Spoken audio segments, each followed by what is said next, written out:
Hello, কেমন আছো সবাই? শুভ দুপুর। কিছুক্ষণ আগে মুকেশ এসেছিল লাঞ্চের জন্য বাড়িতে। আর যেহেতু হরিয়ানাতে ওর পোস্টিং, তার জন্য এখানে দিওয়ালিটা খুব ভালোভাবে সেলিব্রেট করা হয়। তার জন্য প্রতি বছর ওদের সবাইকে এই ধরনের গিফটস দেয়া হয়। চলো তোমাদের সাথে শেয়ার করি কি কি দিই।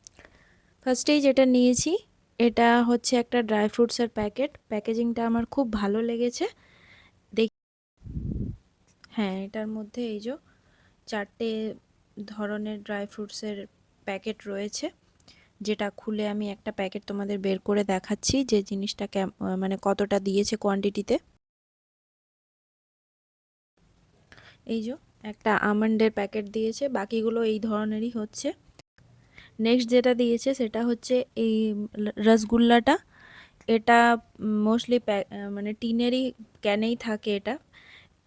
গুলাব জামুনটাও তাই থাকে, কিন্তু এবারে রসগোল্লা দিয়েছে। রসগোল্লাটা এই যে এভাবে রয়েছে, এখন এটাকে খুলিনি আমি। এটা দেয়া আছে যে গরম জলের মধ্যে দিয়ে তারপর এটা খাওয়া উচিত, মানে ডিরেক্টলি এটা অ্যাকচুয়ালি অনেক দিন ধরে রাখা থাকে, তো তার জন্য গরম জলে এটাকে দিয়ে ভালোভাবে তারপর খেতে বলেছে। ওখানে লেখাই আছে যদিও। আর নেক্সট আরেকটা দিয়েছে, সেমি ড্রাই ফ্রুটসেরই প্যাকেট দিয়েছে, কিন্তু ওটার প্যাকেজিংটা আলাদা, অন্য কোম্পানির। সেমই জিনিস, প্যাকেটগুলোও সেম, ওই একই কিশমিশ, কাজু, আমন্ড আর ওই পেস্তা। বাস এগুলোই ছিল। এই 3টে জিনিসই এবারের মতো পেয়েছে।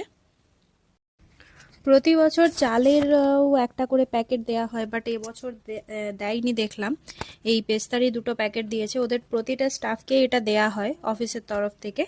তো কেমন হয়েছে জিনিসগুলো অবশ্যই জানিও।